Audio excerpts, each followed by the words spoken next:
Should I start? Yes, please. It's easy. You started earlier in the night, so you start here. Yes.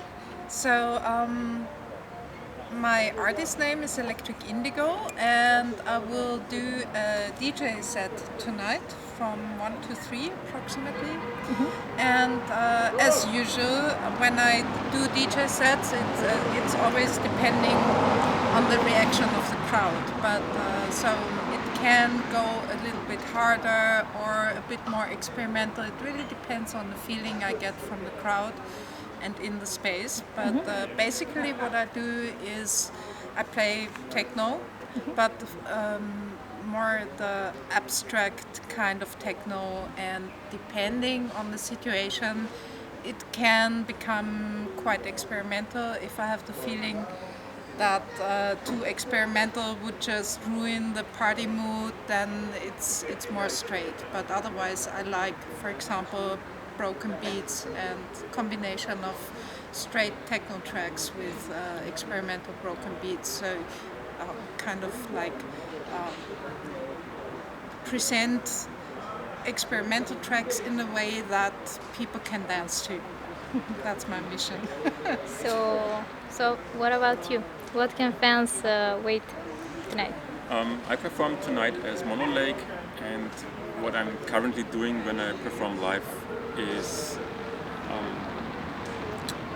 pretty much trying to make complex club music, which is in a way related to what Susanne is doing when she's DJing. Most of my tracks don't have a straight bass drum, but I try to create a rhythmical structure which still is danceable. And normally I describe my music as Monolake as rhythms and drones and soundscapes. So it's very about the sound of things. It's very much about the percussive elements and the elements in the background. And it's much less about melodies or harmonics in a classical sense. And that's it. Okay, both of you have big careers behind you. So could you tell us about your first steps? I mean, when did you had that moment when you felt that that kind of sound define you? That was actually after I started to DJ, because when I started to DJ I was already collecting records, but I started with hip hop and funk and jazz music, and then I got to know, like the crucial moment for me was when I got to know the Berlin techno scene in the early 90s, like around 91, 92. And from that moment on, I actually knew, okay, this is the way I want to follow. It was really fascinating to learn about Detroit and Chicago techno in these like new open spaces in Berlin after the wall fell down. And there we share some common history, because Susanne used to work at the Hardworks record shop in Berlin, which was basically the point where all the techno people met. And connected to this record shop was a label, Basic Channel, which released a lot of music I really admired. And it just happened, since it was a small crowd at these days, that I met the people who ran Hardworks and ran the record label, and I just happened to release my music on this label. And so I just very much was thrown into this at a point where it didn't feel very important on a larger scale. It was just a few people trying to do their own idea of what electronic dance music could be, and only later it became really big. Well, you had the occasion to start earlier, and people say that they were lucky people who lived in other times when the music was more quality. And so do you think that the electronic music it's now better, or it was at the start? It always changes. Some things were better in the earlier days because it was more open territory. There was not so much things which already existed. So whatever you were trying, you could feel you do something new.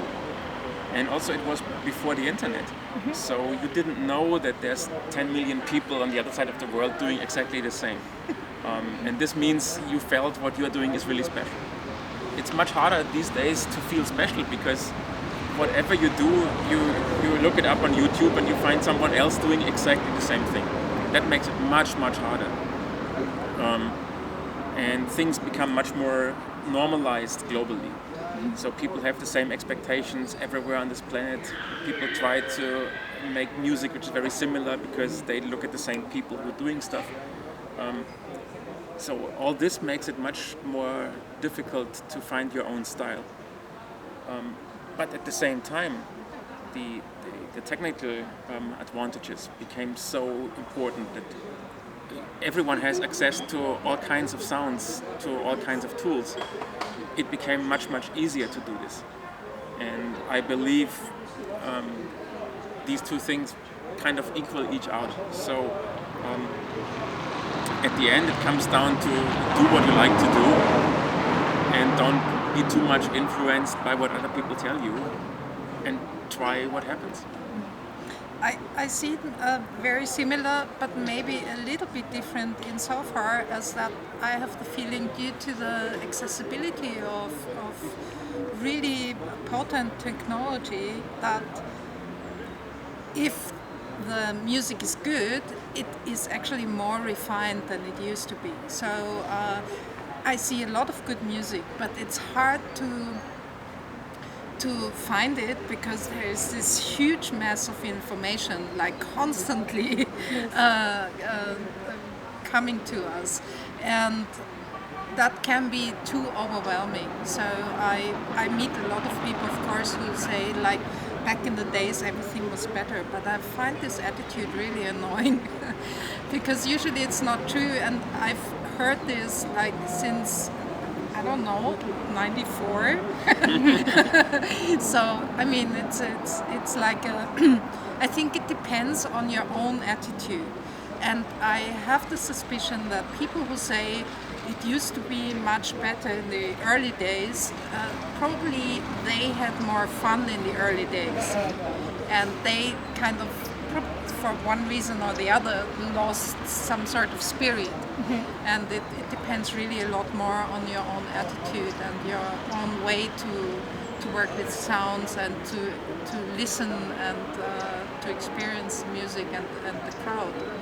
I think a lot more is possible nowadays, and I really appreciate that. And I guess if you want to understand how it feels to make electronic music these days, then you should not ask people who are in their late 40s, you should ask people who are in their early 20s, because for them it's new. And these are the people who define what's coming up in the next 20 years. And so, for instance, I personally don't see myself in a role of an innovator anymore. I don't need to be this.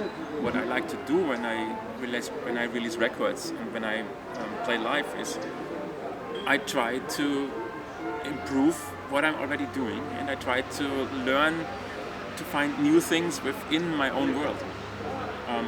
But I have no intention to say I do something which is completely new, because it's nearly impossible. If you do something for 25 years, it's impossible to make something new every day. And frankly, I think it was an illusion. Like when we thought in '93, this is a musical revolution. We do something, we experience something that was never there before. Musically, I think it was simply not true. It was true in social regards, because also of the special situation in Berlin, but not only. In continental Europe, the club culture was not that big in the 80s. It was more like a disco culture, but not this like black box of the dance floor where time and space completely dissolved into nothing and didn't count anymore, and at least for maybe 1 or 2 days. Anyhow, I think it's it's more your own perspective that makes something revolutionary or super exciting. And if you don't have that, then you should look for the reasons within yourself. I guess that's why you were experimenting a lot in your music. So, especially about you, I saw something like project that you're making techno sounds by previously recording, words in different languages. So, what did you wanted to do with that to achieve? What was the effect of that? Well, on the one hand, for me it's always like really convenient if I can limit my possibilities, my sources. So the different projects I did with transforming recordings of spoken words or spoken languages was a contextual thing. So it depended on the project, and I had an idea, and that idea made it necessary to limit myself to making music out of these recordings. And then of course there's this fascination, what can be done, to what degree it can be transformed. And it actually led to like a very intensive work with one of Robert's devices. So I'm really thankful that he made this. It's a Max for Life software synthesizer called Granulator, and for me it's the ideal instrument to do that. And it's just satisfying to play around and to have like almost all kinds of results from like a very limited resource. I think the beauty of electronic music for someone who is into sound is the fact that you can transform pretty much everything into something else, and sometimes you have a very clear idea.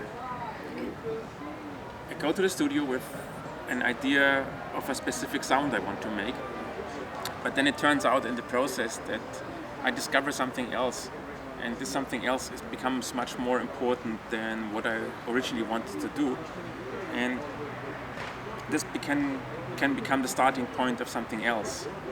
And so even with all my knowledge of technology, and even if I understand very well how my studio works, if I connect a few things together, there's always room for something which surprises me. And this surprise is very important for me as an artist, because I need to be surprised. I do something and something else comes out, and suddenly I think this is amazing. Let's forget about all the other things. Let's focus on this part. And so the studio for me is almost like a person I interact with. And this is something which is very unique with electronic music, because if you write for a classical instrument, you always know what to expect. I know a lot of people who would disagree. Oh, well. Well, if I play the violin, I don't know what to expect. That's for sure. There are so many ways to play the violin. So you are also an engineer. People can see you on stage, but also you were part of the developing of the software. So could you tell us about that experience? How did you manage to find something common between technology and emotions?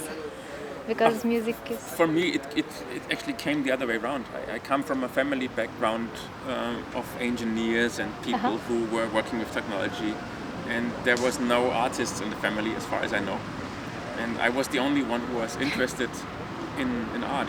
And at some point I just discovered electronic music, which was for me a big thing because it was in the early 1970s. So it was not something, there was no electronic music in the radio. There was no electronic music in the record shops. It was something for special people. And I just understood that electronic music is a way for me to combine engineering and art. And from that moment onward, I just worked on this field. And I studied sound engineering and I studied computer science. And it just happened that I met a person who became very important from my life, Gerhard Beles, with whom I made records in the early 90s. And he at some point decided to start his own music software company, and I joined it. And we all together created a piece of software which became, to our great happiness, the music software these days. So, especially for live performance. No?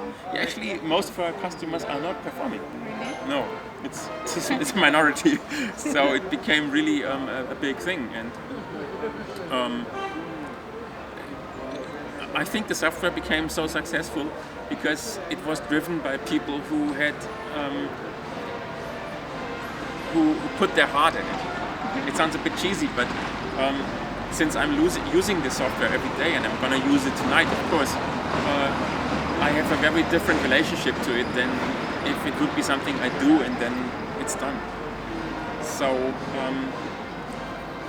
developing the software was in a lot of ways motivated by our own ideas.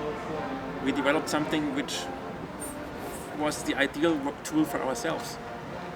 But from the other side, you were part of creating a blog with all the the names of the women who are DJs, who are in the electronic music. So do you think that made some pressure on the equality between men, women? Well, the blog, maybe you're referring to the Tumblr. Yes. Yeah, that was actually not me, but Antje Greie, also known as AGF, but under the moniker of Female Pressure. And Female Pressure is predominantly an online database for female artists in electronic music and digital arts, which I created because as working as a female in these fields created so much astonishment and always the same remarks and questions. Are there any other? And all sorts of different comments, so that I couldn't help but see the lack of information. So I wanted to create a resource, and out of that resource, a network evolved that, and a lot of people now have become really active with different things that they do. For example, the photo blog on Tumblr, or a festival in Berlin, or panels and talks and stuff. If we look at the history of feminism, for example, we have like the suffragette in the early 20th century, and then nothing, and then again we have like the first wave feminism, and now we are in the third wave feminism. So obviously there are some waves, and there are some things that every generation has to do, like has to start from the beginning again. Anyhow, I feel that a lot of men also feel, a kind of one-dimensionality if there is like only men on the lineup. And I just heard André told me before that one of your main acts, Object, he has a clause in his contract. He's not going to perform if there is not at least one other female artist on the lineup. And I just love that. It's great. And obviously things are moving at the moment a bit. You never know when the next backlash might come, but definitely I think it's if you want to be contemporary and you want to have a contemporary image, you cannot rely on 100% or 95% white males. That's it. You were also a professor at the Academy of Arts in Berlin. So could you tell us about your experience with the students? What they have learned from you and what you have learned from them? I'm not a professor anymore because it became too much. And if I like to do things, then I like to do things with my whole heart. And I figured out that being on tour, doing my audiovisual projects and teaching is too much. But I did it for 4 years, and think I learn as much from my students as they learn from me. I believe I'm a good teacher because I'm good in explaining complicated things. So I'm a very focused and logical person, so I can take something very complex and can say, well, let's have a close look. It consists of this part and this part and this part and this part, and this part consists of those parts. And if you look close enough, then every single part becomes very simple. And also you have so much passion for the topics you explain that makes it so accessible. It's his like attitude that is full of energy. I mean, usually if I teach things which I find amazing. And this, of course, especially in an art school, for instance, if I play a piece of music and I explain how it's made and I explain what happened to make this piece possible, I become completely amazed by it and say, and now you have to listen to this part, because this part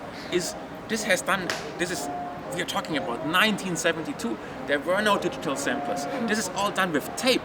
And then suddenly the students realize, okay, so a person has been sitting there and had made 500 pieces of tape of this size and glued them together to create this 1 minute of sound. And suddenly this 1 minute of sound becomes really important. And they listen to the piece again and they think, wow. And so I can give this amazing, the things which amaze me, I can tell the students, and afterwards they are amazed too, and they bring something back home. What I learned from them is that there's always many possible answers to artistic questions. The most amazing experience I had was there was one student who came really from a Japanese hardcore noise background, and I assigned some homework, and my idea was to do this homework in a very naturalistic way, using field recordings. And most of the other students came back with astonishing, beautiful things created out of field recordings. And he came back with this ultra harsh wall of noise. And I thought, this is just plain wrong. This is just this student playing his ego trip with me and telling me, fuck you, professor.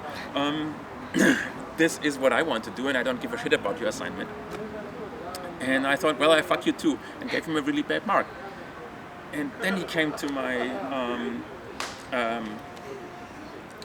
open hour and was completely frustrated about my grade. And he explained me his work. And I was very convinced that that's all bullshit. And he explained me what he was doing. He said, I did this, and I did this, and I thought about this, and I did this. And he had made this half an hour explanation about every single sound within this wall of noise, and explained me why it is there. And then I said, well, I have to think about it.